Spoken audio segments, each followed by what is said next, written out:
Welcome to RID Bharat. आज हम लोग C++ के इस सीरीज में एक ऐसे टॉपिक के बारे में डिस्कस करने वाले हैं जो कि आपको कोडिंग के दुनिया में इसके अगर आप इसको यूज नहीं करोगे तो कुछ भी चीज़ें दिखा नहीं पाओगे। मतलब ये हुआ कि मान लीजिए आपके पास एक कीबोर्ड है, ठीक है, और आप अपने भावनाओं को व्यक्त करना चाहते हैं किसके सामने, पगली के सामने। तो आप मैसेज सेंड करोगे, किसके यूज करोगे, कीबोर्ड के। अब कोई बोलेगा नहीं सर कीबोर्ड नहीं, हम तो मोबाइल से ही यूज करते हैं। यानी कि मोबाइल में भी आपके पास कीबोर्ड होता है। तो कीबोर्ड है क्या, यानी कि ये एक इनपुट डिवाइस है जो आपके डेटा को क्या करता है, इंटर कराता है, यानी कि इंटर ले जाने का काम करता है। और जो उधर से रिप्लाई आता है ब्लॉक करने का कि I will block you tomorrow, तो उसका कहाँ पे देखते हैं आप, डिस्प्ले पे देखते हैं। यानी कि मोबाइल एक हाइब्रिड डिवाइस होती है, टच स्क्रीन, जो इनपुट और आउटपुट दोनों काम करता है। तो C++ में अगर कुछ भी चीज़ें कंसोल में यूजर को दिखाना है तो क्या यूज करते हैं, इसी के बारे में हम लोग डिस्कस करने वाले हैं। तो आई होप कि ये चीज़ें इसके इंपॉर्टेंट पता चल गया होगा किसके माध्यम से, कीबोर्ड और टच स्क्रीन के माध्यम से। तो चलिए हम लोग स्टार्ट करते हैं। जैसे यहाँ पर लिखा हुआ है इनपुट और आउटपुट स्टेटमेंट। तो जब कभी भी आपको कोई भी मैसेज डिस्प्ले करना है, क्या डिस्प्ले करना चाहते हो कि सर मैं चाहता हूँ, मैं इंजीनियरिंग कर रहा हूँ तो मैं अपने पगली के लिए कोडिंग के माध्यम से पूछूं कि खाना खा ली, तो उस मैसेज को डिस्प्ले कैसे करेंगे, उस मैसेज को कंसोल में दिखाएंगे कैसे। इसके लिए C++ में एक स्टेटमेंट यूज की जाती है जिसका नाम है सी आउट। मतलब आप बोलोगे कि सर जैसा मेरा मॉनिटर है क्या वैसा ही काम करता है सी आउट।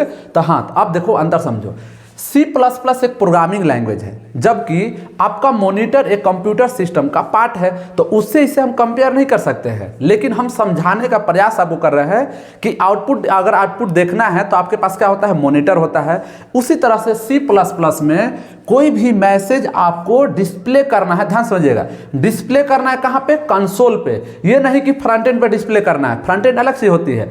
यानी कि C++ को यूज करके अगर मैसेज आप डिस्प्ले करना चाहते हैं तो हम लोग क्या यूज करते हैं, सी आउट। और अगर मैसेज आप इंटर कराना चाहते हैं या कोई भी वैल्यू यूजर से लेना चाहते हैं, इसके लिए यूज करते हैं हम लोग सी इन। अब यहाँ पे ये नहीं समझना है कि सी कैपिटल है और ये सी कैपिटल है, क्या है, आपको सी इन ही लिखना है। क्यों, क्योंकि कैपिटल लेटर और स्मॉल लेटर में C++ अंतर समझता है।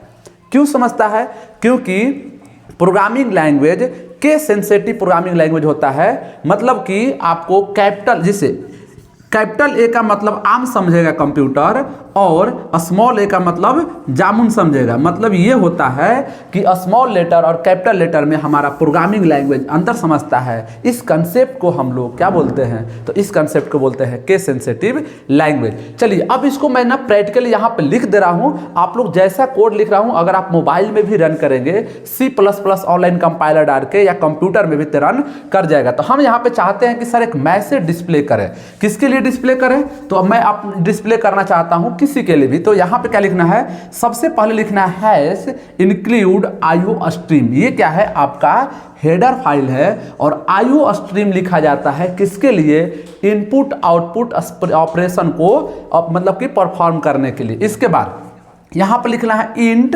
मेन, ये मेन मेथड है। और यहाँ पे आपको स्टार्ट करना है std और 2 कॉलन लिखना है। और कॉलन लिखने के बाद सी आउट, और सी आउट में हम एक ही मैसेज डालना चाहते हैं, क्या, वेलकम टू आरआईडी भारत। तो अगर आप वेलकम मैसेज प्रिंट कराना चाहते हो तो डबल कोटेशन में लिखना है। डबल कोटेशन में कुछ भी लिख दोगे सेम टू सेम क्या करेगा, ये डिस्प्ले कर देगा। इसके बाद यहाँ पे इस तरह से लिखने के बाद फिर लिखना है std और यहाँ भी कॉलन और end, ये न्यू लाइन में मतलब कि लाइन को अब यहाँ पे लिखना है सेमी कॉलन। अब ये क्या हो गया, आपका एक आउटपुट स्टेटमेंट यूज किए जो वेलकम मैसेज को प्रिंट कराना चाहते हैं, ठीक है ना। इसके बाद यहाँ पे क्या लिखना है, रिटर्न, और रिटर्न के बाद 0 लिख देना है। और 0 के बाद यहाँ पे आपको कर्ली ब्रेसेस से बंद कर देना है। ये C++ का बेसिक कोड हुआ।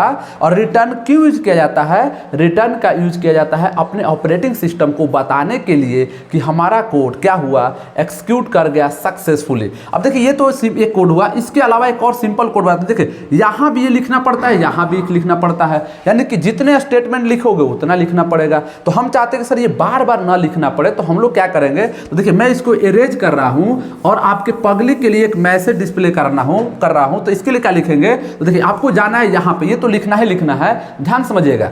यहां पे लिखना है यूजिंग, ठीक है, यूजिंग, और यहां पे लिखना है नेम एक सेकंड थोड़ा सा स्पेस दे दूं मैं, नहीं तो आप लोग कंफ्यूज हो जाओगे। देखिए यहाँ पे क्या लिखना है, यूजिंग, यहाँ पे लिखना है नेम के बाद स्पेस और यहाँ पे लिख देना है std। अगर आपने यूजिंग नेम स्पेस std लिख दिए तो अब आपको यहाँ पे बार बार std के बाद कॉलन लिखना जरूरी नहीं है। तो यहाँ पे हम लिख देंगे सी आउट और यहाँ पे आप पूछ दिए पगली खाना खा ली, पगली खाना खा ली। जो काम आप डिस्प्ले पे दिखते हो वही काम यहाँ पे क्या करेगा, पगली खाना खा ली, यहाँ पे लिख दीजिए खा ली। ठीक है, अब यहाँ पे दोनों में अंतर क्या हो, पिछले कोड में बैक जाके वीडियो देखिएगा, यहाँ पे मैंने लिखा था std कॉलन, ठीक है ना। अब इसको इस बार लिखने की जरूरत नहीं पड़ा और यहाँ पे लिख दिए इंडेल। ठीक है, अब फिर ये कोड क्या हो जाएगा, रन कर जाएगा। ये कोड था किसका, आपके आउटपुट स्टेटमेंट का। अब मैं बताता हूं इनपुट स्टेटमेंट का। मतलब ये हुआ कि आप बताओ कि सिर्फ उधर से मैसेज आ रहा है, आप देख रहे हो और आपको रिप्लाई करने के लिए कुछ ऑप्शन नहीं रहेगा, तो आप अपने भावनाओं को कैसे व्यक्त करोगे। तो बोले नहीं सर ये तो सही है, वो मैसेज करेगी तो मुझे भी तो रिप्लाई करना है कि हाँ अभी खाना खाने का वेट कर रहा था आपके मैसेज के लिए। तो अगर आप इसको रिप्लाई करना चाहते हो C+ के माध्यम से, तो उसके लिए हम लोग यूज करते हैं Cin, यानी कि Cin एक इनपुट स्टेटमेंट है जो यूजर से डेटा लेने का काम करता है। तो चलिए इस कोड को मैं यहाँ पे लिखता हूँ, तो यहाँ पे फिर से मैं वही लिख देता हूँ, यूजिंग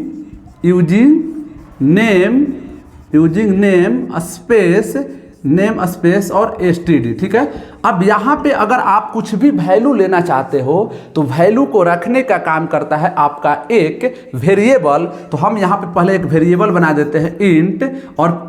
ठीक है ना, p मतलब आप इंटर करना चाहते हो पगली कितना पैसा चाहिए, तो उसे मैसेज ना कि मैसेज डिस्प्ले कराना है। तो यहाँ पे क्या लिख देंगे, सी आउट, ध्यान समझिए, मैसेज पगली कितना पैसा चाहिए, ठीक है ना। इस तरह से हम लोग क्या लिख दिए, चाहिए, एक मैसेज डिस्प्ले करा दिए। और इस डिस्प्ले कराएंगे तो वहाँ पे पगली के पास जब ये ऑप्शन जाएगा तो पता क्या करेगी, खुश हो जाएगी। क्या करेगी, पैसे आ रहे तो पैसे पूछ रहा है कितना लेना है। तो जब पैसे खुश हो जाएगी कि हमको 1000 चाहिए 2000 चाहिए, तो इंटर करने के लिए ऑप्शन चाहिए। तो इंटर करने के लिए आपको यहाँ पे क्या लिखना है, Cin। अब ध्यान समझिए, सी आउट उसको मैसेज दिखा दिया, आपने उसको मैसेज दिखाया पगली कितना पैसा चाहिए, लेकिन अब क्या करना है, Cin लेना है। और वो पैसे रखेगी कहाँ पे, तो p नाम के हमने एक वेरिएबल बनाया है, यहाँ पे क्या लिख देंगे p। तो आपका क्या हो गया, ये पैसे ले लिया। अब आप चाहते हो, अब पगली दिखाएगी अपने दोस्तों को कि देखो मेरे पास इतना पैसे है। तो फिर से अगर पैसे, ध्यान समझिएगा, फिर से अगर पैसे दिखाना है तो पैसे कहाँ रखी थी, p नाम के वेरिएबल में। तो दिखाने काम कौन करता है, सी आउट। तो फिर यहाँ पर लिख देंगे सी आउट और हम चाहते हैं कि टोटल या कुछ भी मैसेज प्रिंट कराना चाहते हैं तो डबल कोटेशन में जो भी चीज़ें लिखोगे सेम टू सेम डिस्प्ले कर देगा। और यहाँ पे अगर आप वेरिएबल को पास कर दिए तो वेरिएबल के अंदर वैल्यू जो होगा उसको पास कर देगा। और यहाँ पे लिख दीजिए रिटर्न, और रिटर्न लिख दीजिएगा। और इस कोड को अगर आप रन करेंगे तो सक्सेसफुली ये कोड रन करेगा। तो आई होप कि ये वीडियो आप लोग को समझ में आया होगा। मैंने इनपुट और आउटपुट स्टेटमेंट के बारे में आप लोग को प्रैक्टिकली बताया, इसको आप लोग रन कीजिएगा। बाकी दूसरे प्लेलिस्ट में मैं इस सारे प्रैक्टिकली करके आप लोग को स्क्रीन रिकॉर्डर के माध्यम से दिखाऊंगा। अगले वीडियो मिलेंगे, तब तक के लिए धन्यवाद।